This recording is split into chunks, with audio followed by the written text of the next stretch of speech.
সাপ্তাহিক ছুটির দিনে এক নতুন প্রাণ ফিরে পেয়েছে বইমেলা।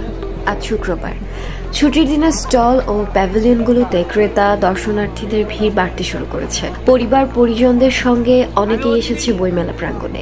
বিশেষ করে শিশুদের আগমন মেলায় নতুন আনন্দের সঞ্চার করেছে। বইমেলা প্রাঙ্গণে শুক্রবার সকাল থেকেই বই প্রেমীদের আনাগোনা শুরু হয়েছে। স্টলগুলোতে ঘুরে বইয়ের মলাট উল্টে পাল্টে দেখে অনেকেই বই কিনছেন। মেলার শিশুতোষ বইয়ের জন্য আলাদা শিশু চত্বর রাখা হয়েছে, যেখানে শিশুদের জন্য নানা ধরনের বইয়ের পসরা সাজানো হয়েছে। তবে আজকের দিনে শুধু বই কেনাই নয়, স্টলগুলো ঘুরে ঘুরে দেখার প্রতি দর্শনার্থীদের আগ্রহ বেশ বেশিই ছিল। মূলত ছুটির দিন হওয়ায় ঘুরতে আসা অনেকেই শুধু বই দেখছেন এবং কিছু বই কিনছেন। বই বিক্রেতারা জানাচ্ছেন, আজ মেলায় জনসমাগম বেশ ভালো দেখা যাচ্ছে।